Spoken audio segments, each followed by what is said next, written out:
శ్రీ గురుభ్యో నమః. శ్రీమతే రామానుజాయ నమః. శ్రీ యాదాద్రీశాయ నమః. సత్యం జ్ఞాన సుఖస్వరూపమూలం క్షీరాబ్ది మధ్యస్థితం యోగారూఢమతి ప్రసన్నవదనం భూషా సహస్రోజ్వలం త్రక్ష్యం క్షత్ర పినాకసా భయవరాన్ బిభ్రాణ మర్కచ్ఛపిం ఛత్రీభూత ఫణీంద్రమిందు ధవళం లక్ష్మీ నృసింహం భజే. భక్తి టీవీ ద్వారా భగవంతుని దర్శిస్తున్నటువంటి మీ అందరికీ కూడా లక్ష్మీ నరసింహస్వామి వారి శుభ ఆశీర్వచనములు. అవతారాల్లోకెల్లా లక్ష్మీ నరసింహ అవతారము అత్యద్భుత అవతారము. అన్ని అవతారాలు అద్భుతాలు అయితే వ్యాస భగవానుడు లక్ష్మీ నృసింహ అవతారాన్ని అత్యద్భుత అవతారంగా ప్రమాణం చేసి మరట్టే చెప్పడం జరిగింది. లక్ష్మీ నృసింహ మమ దేహి కరావలంబం అని ప్రార్థించడం మాత్రం చేతనే ఆపదలో ఉన్నటువంటి భక్తుణ్ణి రక్షించేటువంటి అవతార వరిష్ఠుడు శ్రీ లక్ష్మీ నరసింహస్వామి వారు.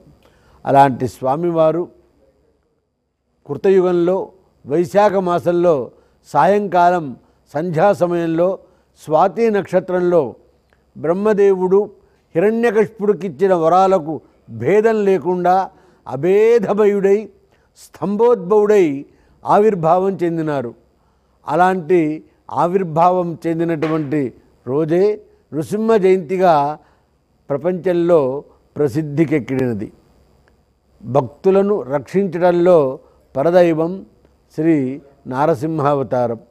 అలాంటి నారసింహావతారము నరత్వము సింహత్వాన్ని ఏకీకృతం చేసి స్వయమేవ మృగేంద్రత, దేహాల్లో మానవ దేహం ఉత్తమోత్తమైనటువంటిది, జంతుజాలంలో సింహం శ్రేష్టమైనటువంటిది. రెండు శ్రేష్టత్వాలు ఒకే రాశిగా మూసపోస్తే స్వామి ఆవిర్భావం చెందాడు.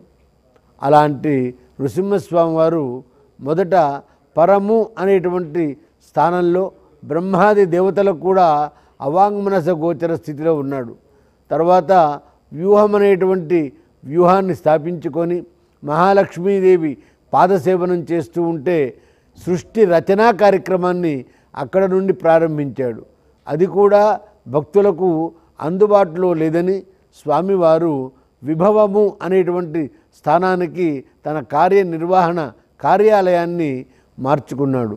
అక్కడ కీదంగల్ పాడినరు కిన్నెరరు గరుడరహల్ కందరు వరువరు కంగుడులెల్లామని నిత్యసూరి వర్గమంతా కూడా భక్తవర్గమంతా కూడా దేవతావర్గమంతా కూడా అక్కడికి వేయించేసి స్వామివారిని సృష్టి రచనా కార్యక్రమంలో వారి యొక్క సందేహాలన్నీ కూడా నివృత్తి చేసుకుంటూ ఉంటారు.